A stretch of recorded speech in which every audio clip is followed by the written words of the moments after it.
On today's show, we break down the top 5 best goal scorers in the 2024 NHL Draft class.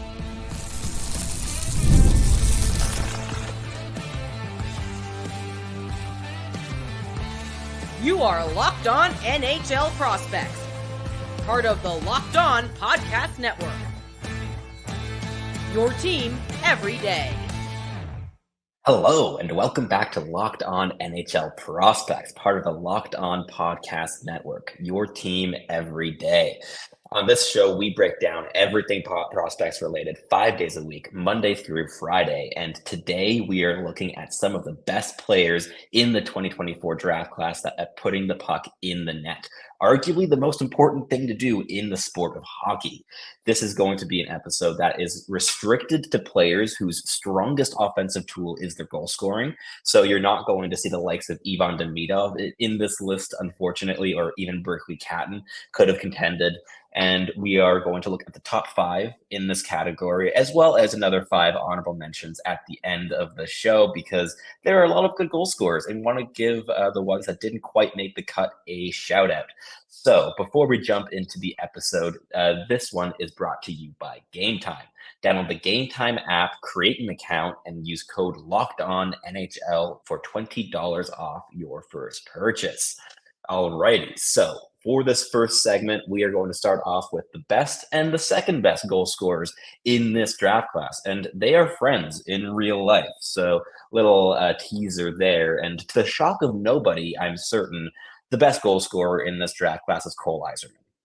He has his fair share of questions in terms of NHL projection, and we on this show as scouts are not the highest on him in the world, especially due to lack of consistency, engagement, and defensive impact, and even getting implicated in transition and in creating offense off of his own stick. But this is a player who is 6 feet tall, 196 pounds. He's a left shot, left winger, one of the youngest players in the draft class as an August 29th, 06 birthday. And through 57 games this season, Eiserman scored 58 goals and 31 assists. So the weight between those two stats definitely showcases what he likes to do in the offensive zone, and that is to shoot the puck. He is extremely good at it. So there's certainly no issue with him pulling the trigger as often as he does. He is a tremendously dangerous one-timer option, whether it be at even strength or on the power play, but he's so much more than just a one-timer threat. He can score from just about anywhere in the offensive zone. He can pick off the top corner from the blue line if he tries to. That won't necessarily work against NHL goaltenders that have a clear line of sight, but at least against USHL's competition, that has worked on a more consistent basis than you'd expect it to against this level of goaltending. And that's all down to just how wicked of a shot Eiserman has. It is incredibly heavy. It is really quick off his stick, and it is really, really accurate. That's a combination of things that goalies do not like to face in terms of shooting skill. And with the talent in that NTDP program, there's a lot of playmakers that could get the puck to Cole Eiserman in really dangerous spots. And Eiserman has a real knack for finding soft ice in the offensive zone. He drifts around off puck a lot. He's not the most dangerous on puck player in the world. You're not going to see him dangle through defenses and put the puck over the goalie's shoulder off the rush all the time.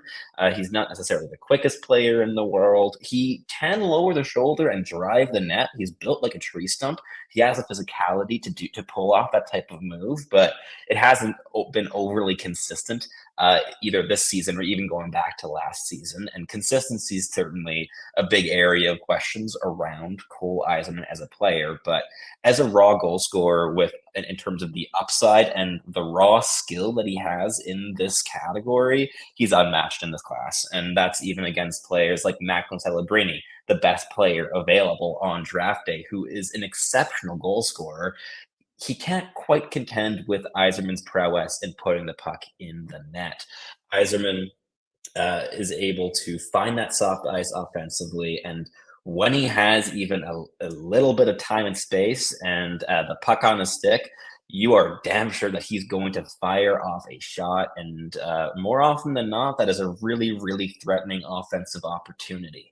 So he's going over to the University of Boston this upcoming season. And that's going to be a program that could really do a lot of good for a player like Eiserman. On the one hand, he'll be sticking with a really, really familiar creator in Cole Hudson, who's also taking the same route in college, and who has created a lot of the goal scoring opportunities for Cole Eiserman. And while Lane Hutson's already graduated and Macklin Celebrini is more than likely going straight to the NHL rather than returning to college for a sophomore season, that is going to be a pretty strong team and a very strong development staff. So it remains to be seen which team will end up taking the risky swing on Cole Eiserman. But if everything works out in his development, and that will take a lot of work, and a lot of diversification into his offensive game, especially in using his engagement, using his physicality, not just being that off puck shooting threat all the time, which can be really shut down at the NHL level. Then you're looking at a player with that 50, 55, maybe even 60 goal upside because the raw skill is that tremendous. But moving on here to number 2, already foreshadowed here a little bit, Macklin Celebrini. He was going to go first overall to the San Jose Sharks. Sharks fans who are listening, get excited. I'm sure you already are. You don't need me to tell you. But this is an excellent player who is going to be a real franchise cornerstone to build around. And he's a June 13th, 06 birthday. Again, very young for the draft class. Will only have just turned 18 on draft day. And he's a 6 foot, 190-pound left shot centerman who, through 38 games at the NCAA level as the youngest player playing in college hockey, he scored 32 goals. And to go with that, another 32 assists, so 64 goals. Very even distribution in terms of goals and assists. And he is a real one-timer threat on that power play. And at even strength, he can do just about everything. He is incredibly adaptable in all 3 zones of the ice, and that is certainly true with his goal-scoring game. If there's a shooting lane that just isn't quite an option, he's not going to just give away possession to hit it, which you might see with Cole Eiserman. The shot selection for Macklin Celebrini is a real area of strength. So while the shot itself, which is elite, isn't quite as high end as Eiserman's is, there's a lot more refinement in how he's able to leverage that. So if you're taking the smart money here, I would say that Celebrini ends his career with more NHL goals than Eiserman, basically due down to that consistency and intelligence and refinement and polish that his entire game has, but is certainly true for the goal scoring as well. Celebrini is just fantastic offensively. He uses the give and go. He accesses the middle of the ice. He uses his speed, his strength to get to those dangerous areas. He can drift off puck, find those soft pockets of ice. And he's so patient in possession as well. He's not going to force those plays. He uses his teammates really well. And when he can trust a teammate, especially as he did with Lane Hudson, for instance, this past season, it is an extremely dangerous thing in the offensive zone. So pairing him with players like William Eklund and Will Smith on the power play especially is going to be lethal for the next 2 decades for the San Jose Sharks. And yeah, this is a really special talent whose goal scoring is even stronger than his playmaking game is, and he is a tremendous playmaker as well. So, yeah, he's quite special. And in the next segment, we're going to continue to the 3rd and 4th best goal scorers in this draft class, which are already up there on, if you're watching on YouTube, on the sidebar, and Tij Iginla and Igor Chernyshov, which are the ones that I selected for this. And there are so many contenders, so please let us know in the comments how you would rank the top 5 goal scorers, because I'm sure everybody's list is going to look a little bit different. But before we jump into that second segment, first we have a quick word from our sponsors over at Game Time. If you're looking for last-minute tickets, Game Time is the place to go. Whether you're looking for hockey tickets for the NHL playoffs or the PWHL playoffs, which are currently ongoing, or whichever sport is your preference, whether it be the NBA or the regular season in baseball starting up with the MLB, the choice is yours with Game Time. You can always find the best last-minute deals, saving up to 60%. When you're buying last-minute tickets for sports or concerts or comedy shows or theater and far more. The selection here is endless. And you can save even more with flash deals, which are exclusive to in-app purchases on select seats ahead of a game or an event. And you can even find tickets after an event begins. So keep your options flexible and even make sure that you're getting a good seat with really good seat views, which is an awesome feature that I've always loved on Game Time. It shows you exactly what the view is from your seat. So you make sure that there isn't some annoying pillar in the way blocking your view. So take the guesswork out of buying tickets with Game Time. Download the Game Time app, create an account, and use code LOCKEDONNHL for $20 off your first purchase. Terms apply. Again, create an account and redeem code LOCKEDONNHL for $20 off. Download Game Time today. Last minute tickets, lowest price, guaranteed. Alrighty, we're jumping straight in with number 3 here, and we're looking at the big riser of the 2024 NHL Draft class, a player that has just about every single scout raving about how projectable he is and just how much he's improved over the course of the season, both in diversifying his game, but also just doubling down on what were already his strengths. Iginla is an August 1st, '06 birthday, yet another extremely young player for this draft class. And he's a 6 foot, 185-pound left shot forward who's been playing mainly on the wing this season, but is likely going to start next season playing down the middle for the Kelowna Rockets, which is certainly exciting because his style of play should project really nicely to that pivot role. And this season with Kelowna, he scored 47 goals through 64 games, adding 37 assists for 84 points. Now, don't get me wrong with these numbers. He's still an excellent playmaker. He can create in a variety of ways, especially off the boards and getting into the middle. He's extremely good at winning war battles, so he's often in that position to create while attacking the middle from the perimeter. And the playmaking game refined significantly as the year progressed. But the goal scoring is still more refined at this stage, so he qualifies for our parameters here. And Iginla has a really wicked wrist shot, but it's everything around the shot itself that makes him such a projectable scorer. It's the habits, it's the intelligence. He uses his shot so intelligently. He uses his teammates for give and goes. He's really intelligent in how he uses and accesses space. He finds soft ice. He uses teammates, shifts angles. He changes the angles of release on his shot. He's really quite capable at threatening with a one-timer, for instance, and then switching into a snapshot after catching the puck. He has an excellent wrist shot. He can pick corners really well. He's a threat to score from medium to long range. He has a lot of power and accuracy behind his shot, and it gets off his stick extremely quickly. He also has a knack for scoring under pressure. He doesn't need that space to get a really dangerous shot off his stick, and his goal scoring ability is really elevated in those high intensity games, whether it be the WHL playoffs where he dragged the Rockets to the second round almost single-handedly, or whether it be the U18 World Championships where he scored 6 goals and 6 assists for 12 points through 7 games for the Canada lineup on their path to the gold medal. And he added another goal and 2 assists in that gold medal game where he only played 14 and a half minutes, but really made his mark offensively. And beyond just being a really capable goal scorer, as I mentioned, he's very physical. He gets involved in that in tight, gritty game on the boards, at the net front. He has a lot of energy, a lot of intensity. He puts in a ton of work defensively.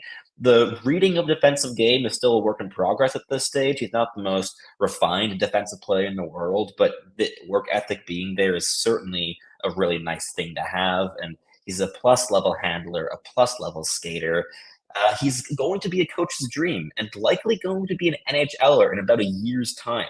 Look to him to really threaten in camp in 2025-2026 season.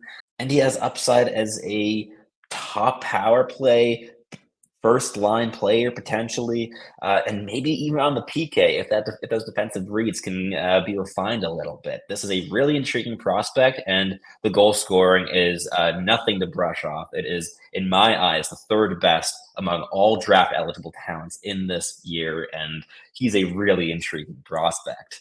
Next up, we have Igor Chernyshov. This is a player that I'm a massive fan of, and I don't think he's gotten enough hype this season.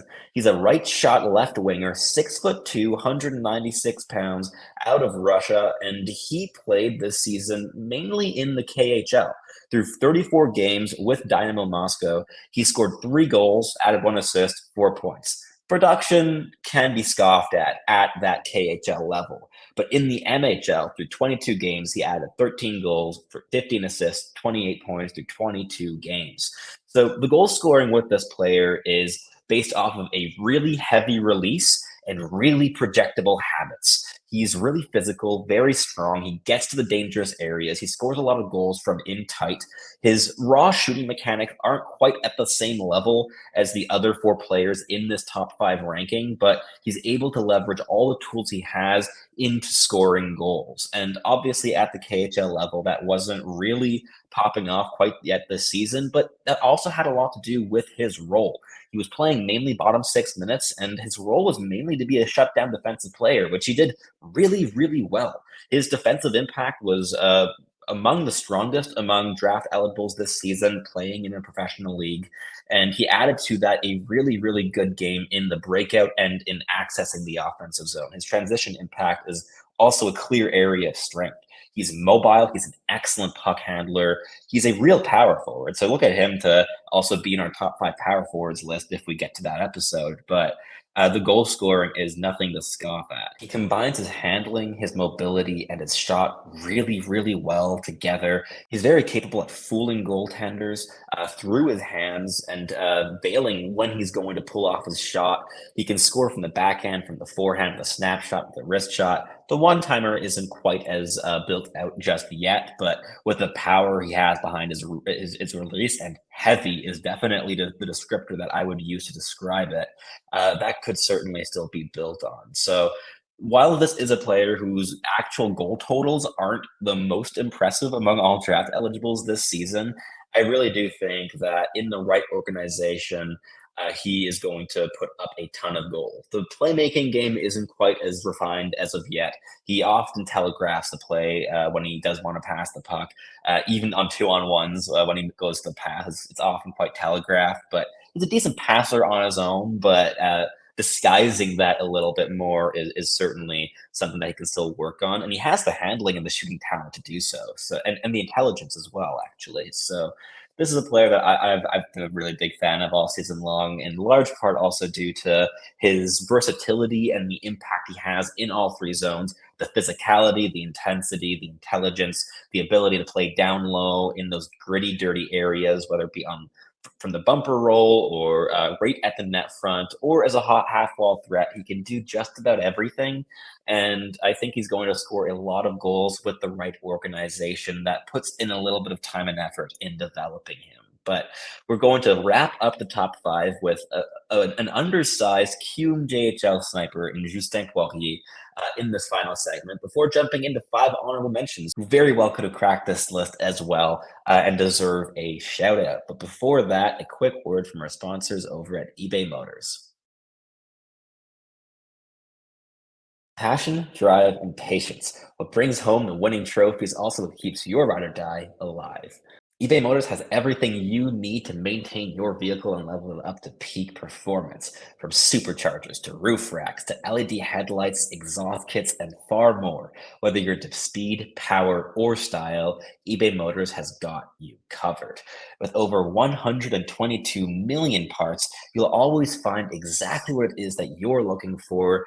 And with eBay Guaranteed Fit, which is available to US customers only, your part is guaranteed to fit your ride every time or your money back. Because with eBay Motors, you're burning rubber, not cash. With all the parts you need at the prices you want, it's easy to turn your car into the MVP and bring home that win. Keep your ride or die alive at ebaymotors.com. Eligible items only, exclusions apply. Alrighty, let's wrap up this top 5 with a really intriguing player who's been climbing boards pretty consistently over the course of this season in Justin Poirier. He's a 5'8", 181-pound right shot right winger who's a September 4th, 06 birthday, so almost on the cusp of being eligible for the 2025 NHL Draft, and he's done nothing but score goals and annoy opponents all season long. He's really pesky. He goes in for a ton of board battles. Don't let the 5'8" frame distract you at all. He is violent. He's physical. He does not shy away from that physical confrontation. And through 68 games with the Baie Comeau in the QMJHL, he scored 51 goals, 31 assists for 82 points through 68 games this season. But it's been in the postseason where his goal scoring has taken another leap. Baie Comeau made it all the way to the QMJHL finals against a dominant Drummondville-Voltigeur team, and Poirier was a significant reason as to why. Through 17 games in these playoffs, Poirier scored 18 goals, added 9 assists for 27 points, and led his team in scoring as a 17-year-old. This is really impressive stuff, and his shooting mechanics are tremendous. He's a natural-born scorer. He loves to shoot the puck, and he's extremely good at it. He can pick his corners. He has a really whippy release, very quick off his stick, and really powerful, which you might not expect for a player of his frame. And while there's still a lot in his game that needs to be built out before he can project to do the same thing at the NHL level, whether that be the playmaking game to add some more versatility and deception in his offensive implications, or the defensive engagement as well that needs to take a bit of a leap. But he has that violence and physicality and desire to impose himself offensively that could easily be applied in the defensive zone, which gives him something to work off of here. So Poirier is our top-ranked QMJHL player over our double prospect, and that is going to remain the same case for our final rankings. If anything, he's going to take a decent leap from, I believe he finished off around 50th on our board, and in my opinion, that was a little bit too low, so I'm going to make a bit of a push for him higher up because this is a really dynamic goal scorer. And yes, he's still quite raw. There are many areas of his game that need some work, but goal scoring is not one of them. The habits to find soft ice offensively are there. He uses his physicality to create space for himself. He can score under pressure. He does not need time and space to get off a really dangerous release. And the shot itself is tremendous. So this is a player who is really intriguing and definitely the most dynamic offensive talent coming out of Quebec in this draft class. But that wraps up our top 5. So let us jump into our honorable mentions because there's so many really good goal scorers in this draft class, and I did not want to just end off the episode with those 5 names. So little quick fire round here. In no particular order, we have Emil Hemming.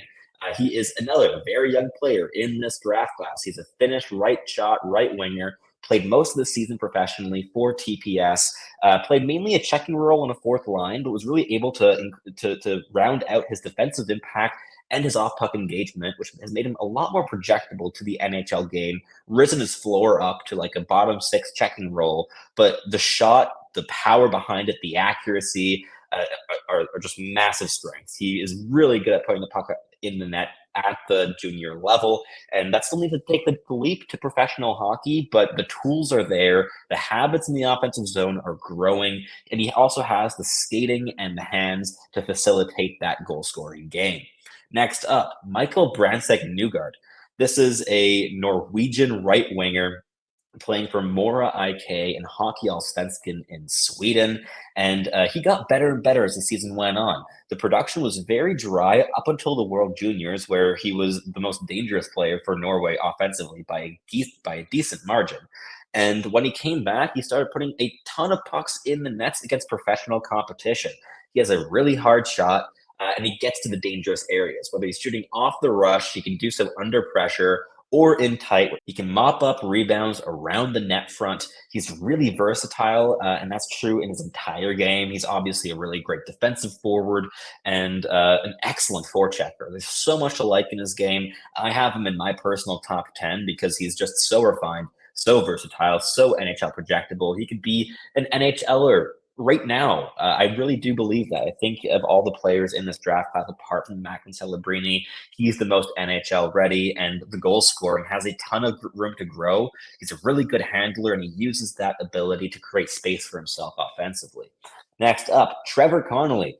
very divisive player, but he is so dynamic and has a wicked release. He's deadly with the puck on his stick in the offensive zone. He uses his high-end handling to get to dangerous positions. He's a decent off-puck mover as well in the offensive zone to get open. He has a lot of room to grow in link-up play and build-up play, and using his teammates to incrementally build play and play more type of chess in the offensive zone, which, especially for a goal scorer, is pretty important to not waste opportunities whenever there's a shooting lane available, but to wait to create those high danger scoring chances. And Connelly at this stage is mainly a rush creator, a rush scorer. When he gets into those like positions in the offensive zone, he does not wait for a better opportunity. He takes what is given to him, and he can do that very well at the USHL level. He has a wicked release, very accurate, really quick off the stick, and you can still add a lot of weight to his frame at this stage too. He's 151 pounds, and with that added weight, you can also expect some more power behind his shot. Next up, Cayden Lindstrom, the 6'4" power forward, center/left wing, playing for the stacked Medicine Hat Tigers team in the WHL, who missed a good chunk of the season to injury. He is really, really good in terms of putting the puck in the net. He scored 27 goals through 32 games in the WHL this season. And the numbers almost speak for themselves there, but I'll add some more context. He has a really heavy release, very accurate shot, especially from like the bumper position around that like mid slot area. If you give him even a bead of space, he uses his plus level handling ability to access it and very quickly gets the shot off. He's very intelligent. He reads the game very well. And while his overall habits still need a lot of refinement, the raw tools with this player are exceptional, and the goal scoring is no exception to that whatsoever. And last but certainly not least, we have Sacha Boisvert. This is a Quebec-born centerman playing for the Muskegon Lumberjacks in the USHL, and he scored a lot of goals this season. He's not a very good skater, but he has a wicked release, and he reads the game in the offensive zone very well, and he's a very good puck handler. He uses that handling and the goal-scoring threat in tandem. Like many other players on this list, if you want to look at a little bit of a trend there, and he not only has a lot of power behind his shot, but he selects his shots really well. He waits for screens. He shoots through traffic really well. He rarely shoots into shin pads, and he can score whether it be from distance or medium range or right at the net front. He's quite big and physical, and he can score those dirty goals, whether it be a tip or a rebound around the crease, or he can be that bumper threat, or he can shoot from distance. He often goes off the rush and tries to get a shot off right away. He often shoots in places where he also expects his teammate to be able to mop up rebounds to retain possession. Doesn't gift possession away too much, which is always a benefit when you are a primary shooter in the offensive zone. And while he projects mainly as a middle six centerman, if his upside hits, the goal scoring here is a real significant tool. So that wraps up this episode of Locked On NHL Prospects. Let us know in the comments down below what your list would have looked like. I'd be very curious to read through that. And let us know what you think about the players that we talked about today. What do you think their upsides are? Which teams do you think are going to draft them? And if you're watching on YouTube, please make sure to like and subscribe. We have a ton of content coming up in the coming weeks, in the coming month, leading up to the NHL Draft. This is high season for us. And make sure to follow. And if you're listening on your favorite podcasting platform, make sure to make us your first listen of the day. For your second listen of the day, head over to Locked On Sports Today, a 24-hour full broadcast of all your favorite sporting podcasts that you can always stay up to date with everything that's going on in the sporting world. But that wraps up today's show. I'm Sebastian High, head scout over at Dalbert Prospects, and was missing my typical co-host today, Hattie Kalakesh, who couldn't make it for this episode, but will return for our first episodes of next week. I hope you enjoyed, and make sure to tune back in next time.